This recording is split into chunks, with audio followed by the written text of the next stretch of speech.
Try it again. Good morning. It's 11 o'clock. Let's call the meeting to order. Becky, would you like to do roll call? Sure. Bob Olson. Here. Tom Kitson. Present. Jack Scrogstad. Here. Mike Copine. Here. Mike Zeman. Here. Jim Sheenline. Here. Tom Wilson. Thank you. Public attendees, comments, anybody that's not a board member, we'll go around the room. Clay, you got something? Nancy? I've got something. Sure. Yeah, so I wanted to bring to the executive committee and ask some questions about what the county's view is on illegal immigrants. So I brought this up the other day in our public safety meeting, and it doesn't seem to me, I don't know the policies officially at the border, but I don't know if there's any current policies that confiscate weapons from people coming across. And in light of what's happening in Israel, there's been calls for people to essentially attack. And there's a lot of people in our nation right now that aren't legal U.S. citizens. And by definition, they've already broken the law. So what, if anything, does the county have in place should we get a phone call to take some illegal immigrants and house them here? And do we have funds available or set aside to where we can bus them somewhere else? My fear personally is that it's a direct threat to the citizens that are within this county if we were to take on those people.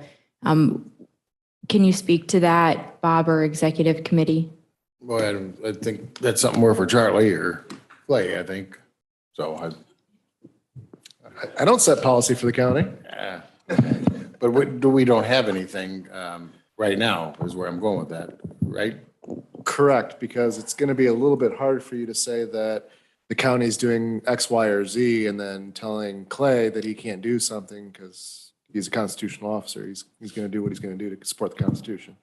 And as a budget, we have no money set aside. We have ARPA funds, but we don't have anything set aside for anything like that. Correct.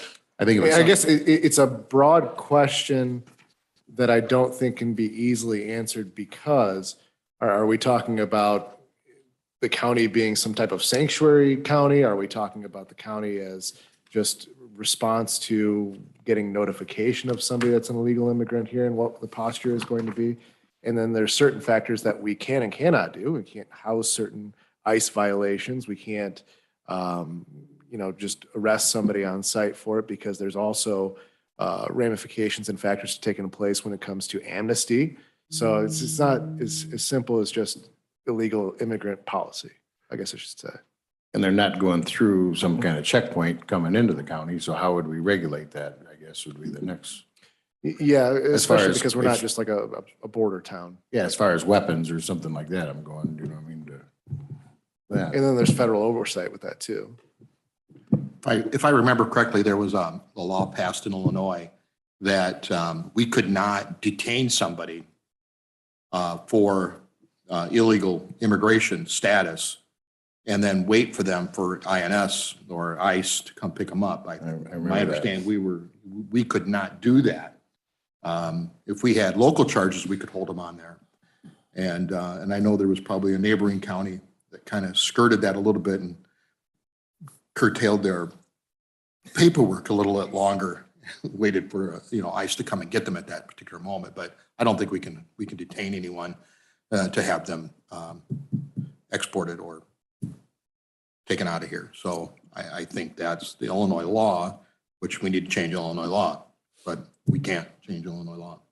Well, Jack, to your point, it seems to me there's a difference in detention versus housing, actually taking those people on and housing them. So, for example, other counties, from what I've seen, have been given grants, whether it's federally, state, I don't know, to be able to house these immigrants. And I feel even if we were presented with that kind of grant or that kind of money, that there would still be a threat to our citizens either way. So it seems that we need to have something in place so that if a phone call like that comes, that we know how to respond. Any thoughts? See, it's not Angie, you make a good point. Our housing authority can't do that. We don't have that kind of space either. But it's kind of a wait and see what's going to happen. I mean, generally they're trying to go to bigger cities, but I guess if we file or apply for the grant, we'd have to have that a committee, which I apply for grants, all the time that we don't get. So we could change the policy and make sure that we have executive board approval before we apply for a grant in the future. And that way we'd have at least some conversation before we do it. But I don't foresee us applying for that type of grant. So right now, your purchasing or your financial policy says that you would go through the finance committee if there were a need for a match of this grant. So either that restriction is in place right now. You could elaborate on that if you wanted to. Yes. Finance Chair, you want to discuss that? Well, the finance chair is going to take the attitude that we, answer your question, Angie, we have not appropriated any money for any effort of sanctuary or to take illegal aliens, and I'm going to say the politically incorrect definition. I've got a nephew that's down on the border, and I think it's ridiculous. These euphemisms that we use is absolutely wrong. These are people that are coming across our border in violation of federal law. We have a federal government that is not protecting our constitutional or doing their constitutional duty in regards to the maintaining a proper border of a nation, and by definition, a nation can't be a nation unless you have a border. And I have a nephew that has watched and has processed people, and anybody that comes across the border, no matter what the reason, and doesn't do it the correct way, is in violation of federal law. And so therefore, I don't see Lee County residents being under any obligation other than humanitarian, which would be voluntary, to help out with effort. I don't know, I'm not aware of any directive from the governor that would require us to do and expend those dollars, and I'm not sure, and I would have to ask Charlie if that's even under his powers to force a local jurisdiction to take in illegal aliens that we are not prepared for, nor have appropriated any money for the care and nurture of those people. This is all stuff that it's just bizarre, is the best I can put it. The answer to this problem is to enforce federal law and have a border that's enforceable, and not have a policy that encourages continual migration from and there's a sorry, Charlie, you were going to respond, but I'm on a roll here. Yeah, so keep going. So the other thing is, and I'll give you the perspective of my nephew, is that these are not all Guatemalans and Ecuadorians and people from Central and South America seeking asylum. When he first got the job and he was down in the Tucson area, the majority of the folks that he was processing at that time were Sikhs.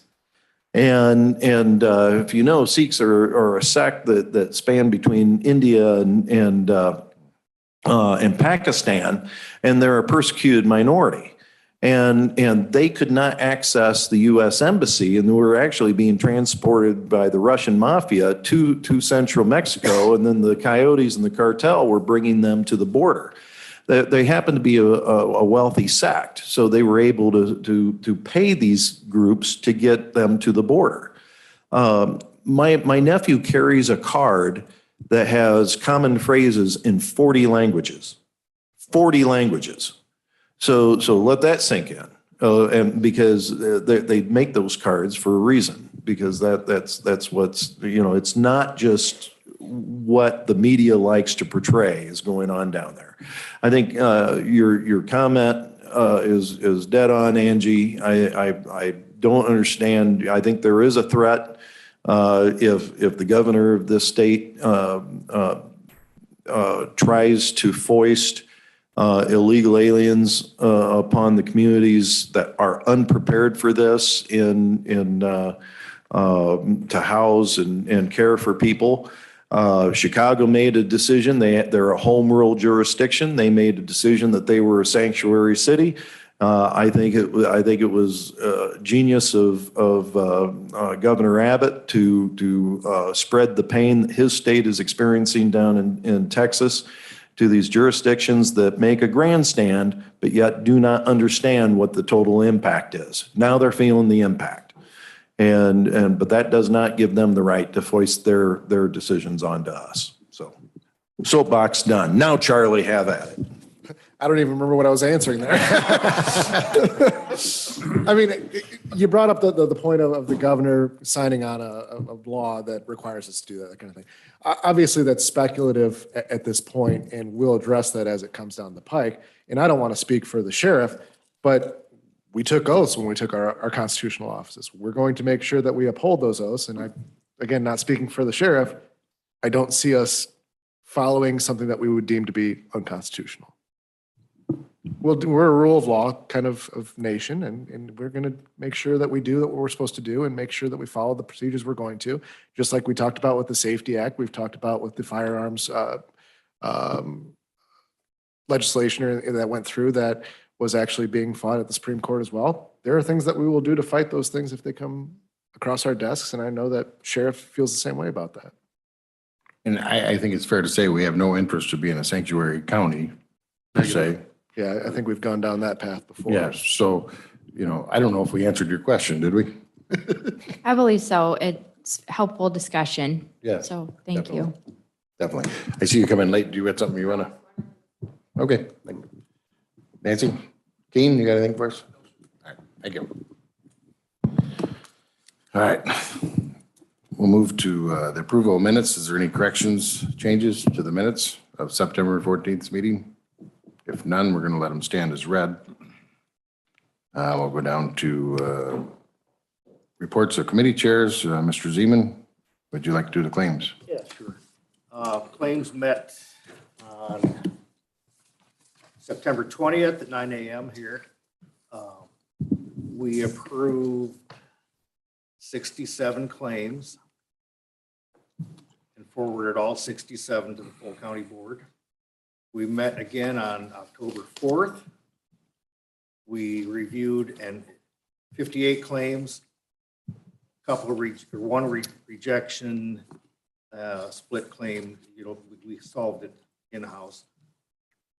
And that was it. We forwarded 57 claims to the full county board for ratification. That's my report. Seems that committee's working well, don't you think? Yeah, And, yeah. You guys are These guys are great. These two. They're tenacious. good. Any questions for Mike? Okay, we'll go to Mr. Scrogstad, Committee County Services. County Services met October 10th at 9 a.m. We welcomed new member Dean Frail to the committee and Allie Huss. We still didn't have enough for a quorum, so we had to bring on Mr. Hudson, Keen Hudson, to join our committee to make a quorum, and we conducted a meeting after that. All the department head reports are under my agenda packet, so if there's any questions on there, but all the committee reports were there. We did move a petition from the zoning board of appeals to the executive committee here, along with procurement policy that we'll discuss both of those today to put to the full board. So that's all I have. Any questions for Jack? Thanks, Jack. We'll go to Mr. Copine, Public Safety. Thank you, Mr. Chairman. Excuse me. Public Safety met on the 10th here at the courthouse. We'll start out, we did not have any public attendees, and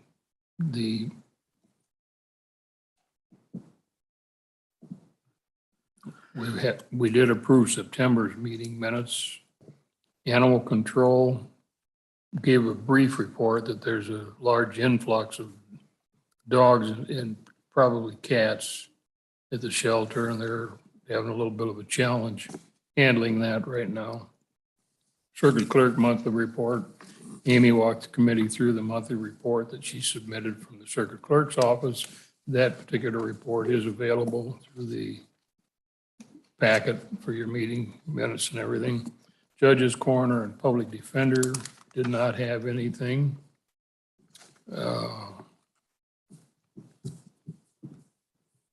Becky, we don't have the sheriff's comments down here because he did file a report, if I remember right.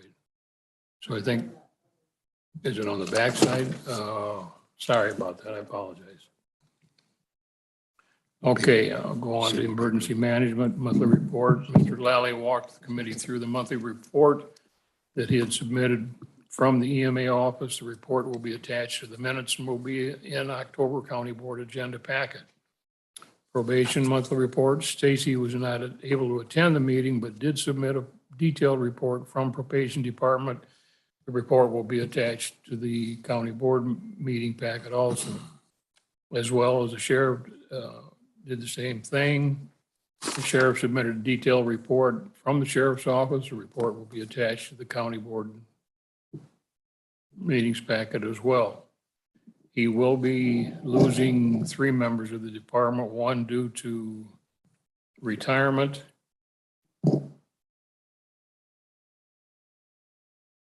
And there were two of them, Sheriff, that were in the hiring stages. Correct, the final hiring stages with Ogle County Sheriff's Office. 2 deputies basically is what we're going to lose to Ogle County, correct? Okay. State's Attorney monthly report. Charlie Boonster was not able to attend the meeting, and no report was submitted for review. We did not have a quarterly update on the unpaid fines or anything.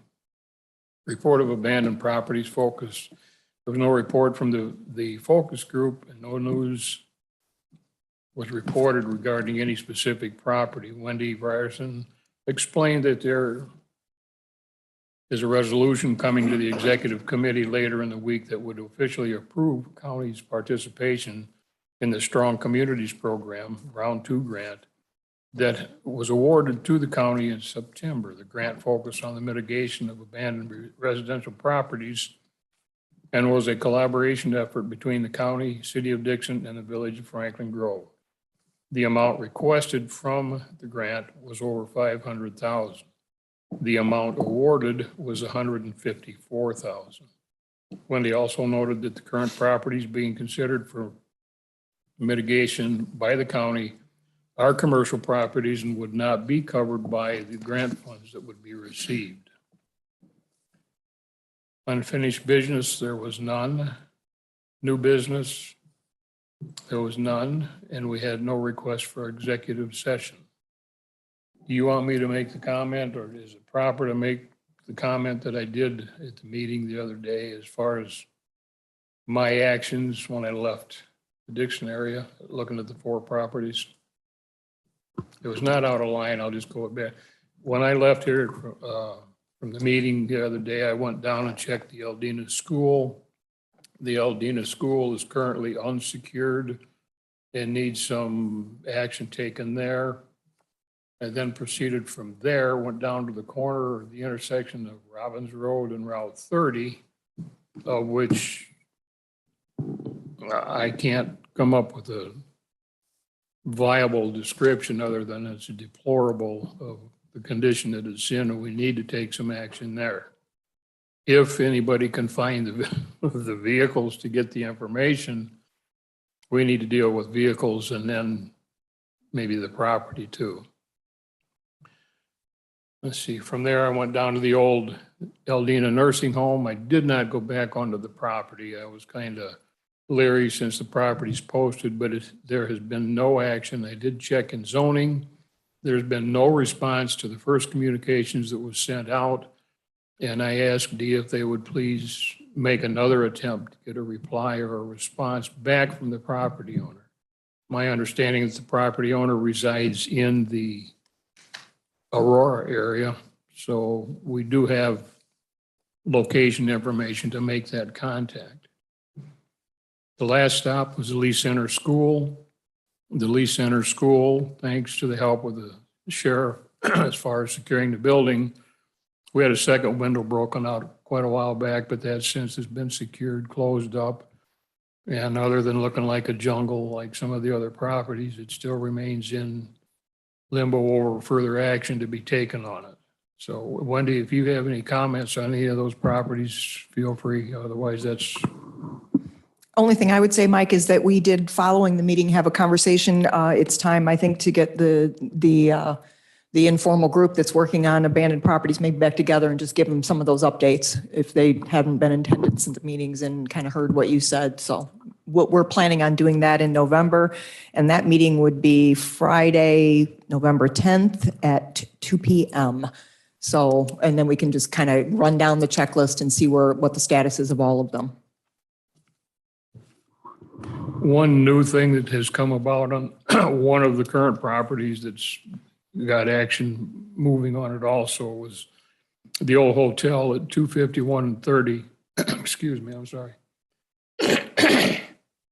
The roof is caved in on what portion of it was known as the old restaurant. The hotel rooms that are still there are still standing, but probably a third to half of the roof is now caved in. And I think we need to readdress that. So I'll be picking up on that here as soon as I can.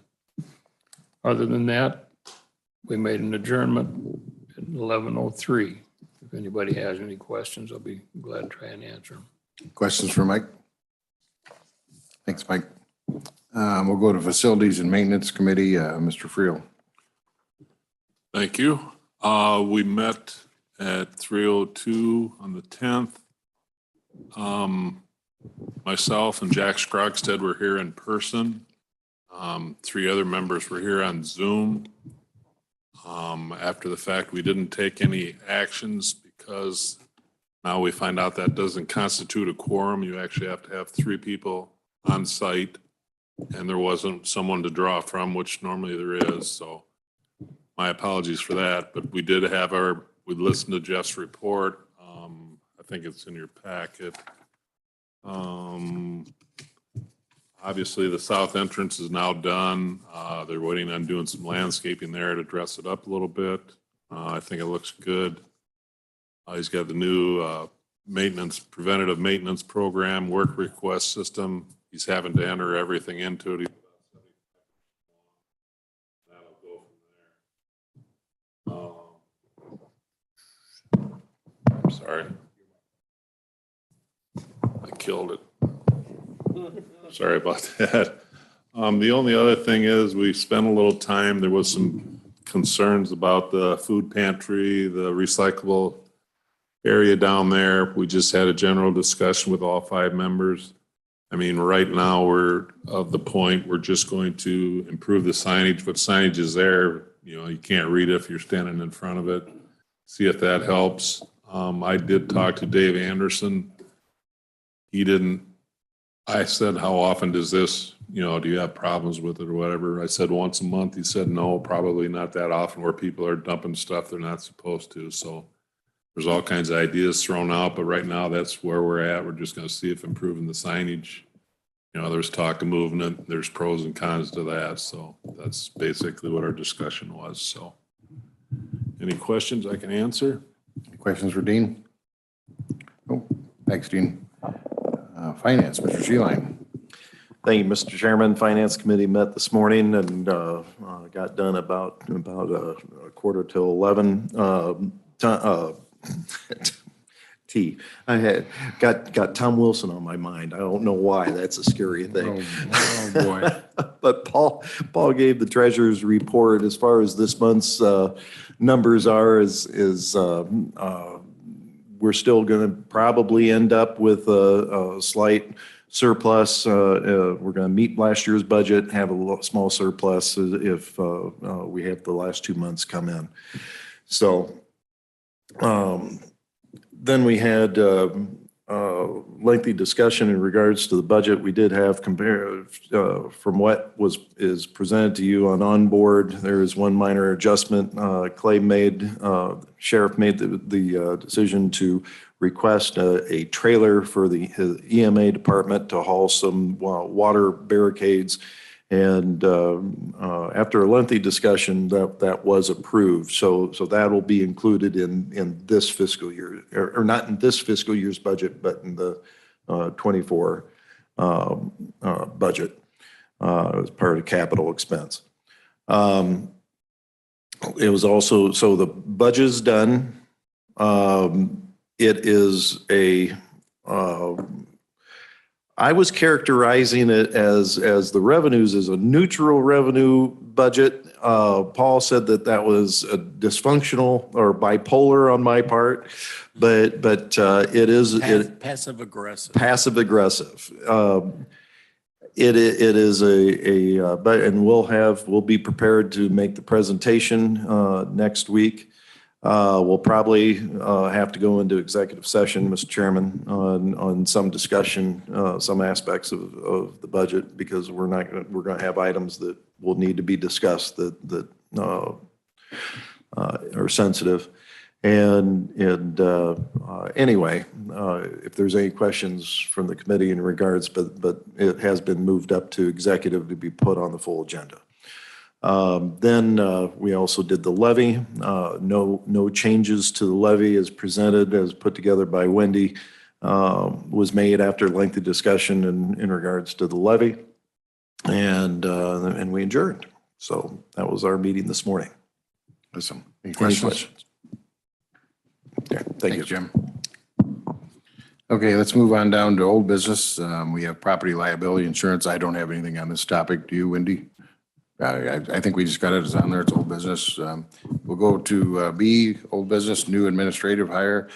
We have an interview tomorrow. First interview, I think we're all going to be there. Hope so. And then the second interviews, I've notified 3 individuals of second interviews. So we'll talk about that tomorrow and see what goes on from there. We'll move down to new business, the Strong Communities Program. Mike had already talked much about it. Wendy, do you want to take it? The only thing I would add is that it's a resolution that I'm asking for you to approve and move on to the full board. This is part of the requirement for receiving the money. They just need to know that the county board has in fact approved participation in that. I will remind you that there is no grant match for this. This is $154,000 is what we'll have to spend. And that is in collaboration with the broader region, including the city and Franklin Grove. I am going through the checklist right now to determine which properties that we thought we would apply towards this grant, which ones will be eligible. There is a laundry list of eligibility requirements, and then we'll go from there. I think the 2 properties we already did. Can we get back our legal expense for that? So I'm getting conflicting information. The good news is next week I am signed up for a webinar where they invited us to participate and ask any questions. So I'm going to try to get some definitive answers on that. So yeah, more to follow. Because I do know they were in on the grant. I think we put them. They absolutely were in on the grant, but there was a question as to whether, because we had already expended the money, could we retroactively go after it? And what I'm reading, it says we can, but Tom Demmer reported something a little differently. So I'm just going to go right directly to the source and go to the webinar and ask the question. Sure. Any questions, comments about that, the grant? Thanks, Wendy. We'll go to board committee proposed restructuring. Before you go forward, would you do me a favor and take action on this one and move it to the full board agenda? Oh, yes. Thank you. Do we have a motion? Mr. Kitson moves. Mr. Zeman seconds it. Any discussion? All those in favor of moving it to the full board, signify by saying aye. Aye. Opposed, same sign. Motion carried. Thank you, Wendy. Board committee restructuring, proposed restructuring. Nothing come out of county services. Jack, you want to? Well, yeah, I brought up the idea of to get some suggestions, and it was I had a couple different ideas that we threw out there, and nothing really grabbed everyone's attention. But yeah, we tried to throw out a couple ideas. Wendy provided me with some statistics on it. If you can look on your graphic, we could probably even put it on the screen there, just some of the different committees that we have, how long each of them take, different action items, on each of those throughout the different months, and I even threw the idea of just combining all the committees into one, except for claims and finance. They need to have it, and maybe putting, and then just, because I struggle in my committee, even have a quorum, just with people, we have some new board members. A lot of them are younger. They're still employed. They just can't make the Monday morning meetings. So, just have one big meeting of all the services, like again, separate from claims and finance. And it might take us an hour and a half to get it through, but we could do that, or combine county services or county facilities and maintenance with the public safety. Sometimes they're only running 15 minutes at a time. There's not a lot of action, and then maybe just have focus group or an ad hoc for that, for a lot of the stuff that they've got going on, because they need to focus on some of the updated projects they've got going on, and then they can report to that particular public service or public safety. That was an idea thrown out there. Again, nothing took a bite of it. I know zoning, we've got some things going on there. Have continue with our focus group that we have going on with that, or an ad hoc, whichever verbiage you want to use with that. So these are just some of the different ideas that were thrown out. Again, nothing that we could come and say, hey, we came up with this idea and we recommended, we didn't have it. So we just thought I'd throw it at the executive, with the leadership of the board, and maybe we can come to a consensus of maybe a different idea. So anyways, that was what we talked about. So, Bob, if I could go back just historically, if you remember about a year ago at this time, we spent quite a little time, Chris Norberg spent quite a little time kind of talking about what this new structure would look like. And we all agreed that we were going to put forward the structure that is in place right now with the idea that we would monitor it. And if we didn't have it quite right, we would tweak it. So with that in mind, that's why I was kind of keeping track of the statistics, just to see whether or not we have standing committees that in fact are have, enough business or action items to make sense. I will remind you that we did raise last year also, as of December 1, the per diems to $80. And so what that means for some of those committees that either have no action items or maybe one action item is you're pulling a committee together and you're potentially paying between $400 and $500 per diem for perhaps no action or a 15-minute meeting. So I'm not, as you all know, I'm not going to be here next year. I don't really care what the structure looks like. I think that's entirely up to you. But as the current administrator, I am imploring you to at least consider this information and think about whether that is a good use of county resources to meet if we don't have on a regular basis enough county business to conduct.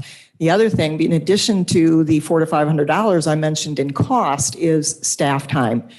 Becky and I have joked over the last year or so that sometimes we'd like to have one big meeting, kind of like what Jack said, just because y'all don't necessarily understand what it takes to set up for each of these meetings, microphones, et cetera, et cetera. You could save staff time also by consolidating these meetings into something where there is more action items to be considered, so that we're not wasting your time as board members and our time as staff and public resources. So I would implore you to consider something. What that looks like is entirely up to you. Would the executive committee be all right if maybe me and Tom Kitson or Mike Zeman, I'll talk to you guys and we can come back with a recommendation next month on what to do? So I know it's unfortunately, we're down to the wire here. So what I would need is because your board rules have to be updated to reflect this. So by next month, your board rules would need to be presented with whatever changes you made so that you could vote on it. And we've got a calendar to set for the following year. And Jack may want to touch base on the, the timing of when said meetings would exist. So I'm a bit under a crunch. Bob, I would go with that idea if you thought you would have something to present to me that I could then formulate into board rule changes and present next month. If you're willing to piggyback that together, I'd be good with that. Yeah, we could do that, and I'll talk to everybody individual and a couple of us together, and we'll come up with something. Well, we have a meeting tomorrow too. An Yeah, executive. we could, it's not on the agenda, but I'd get a consensus. Right.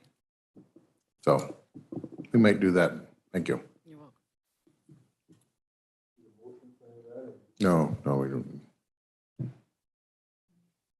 You're shaking your head about. Yeah, executive session, it's not on the agenda. Is that an appropriate? I don't know. I wouldn't go in executive for that, no. No, we but it's have- not on your agenda to talk about either. It's not a discussion item. All right. Only we don't have no action, I think, right? Or are we twisting that a little bit? Can we, All right. All right, I get it. All right, We do like we did for just a little committee, like we did for tourism, and just meet on the side. yeah. Maybe we'll do that. Can we just do a focus group, Charlie? Not at that time, but can we do a focus group? Come up with the same thing like we've done on other things? Sure, just as long as you're mindful of the quorum issue that comes along with committees and Sure. stuff, yeah. All right, we'll do that. All right, let's keep moving. I've got no appointments.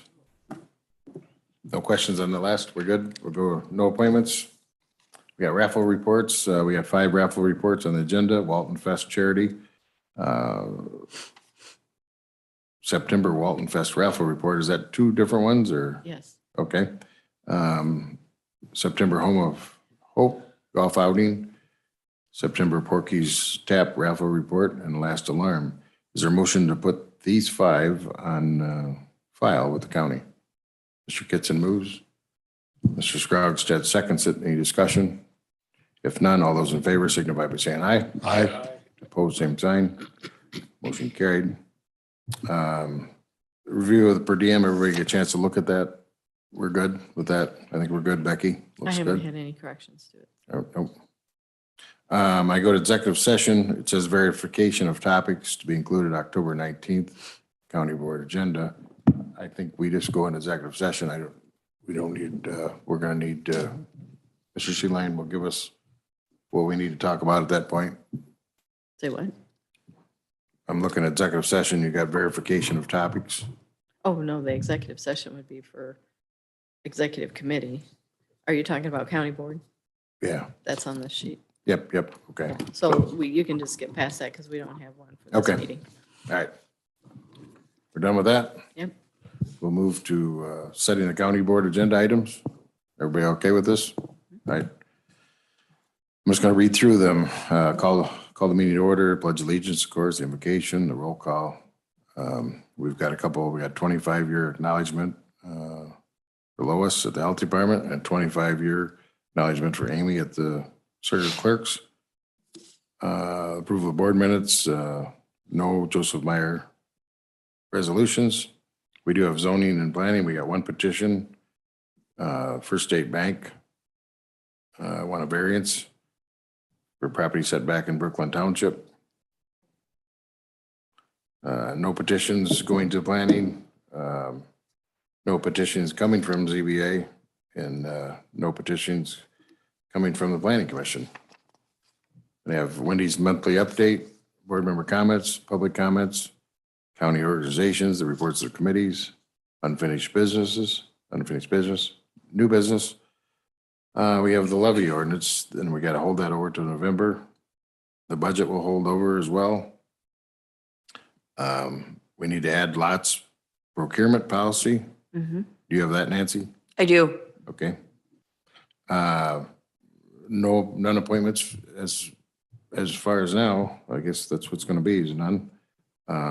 Hey, Bob, can I go back for just a second? I just realized that on the full board agenda that you're reading through, we didn't get, because you just approved it, the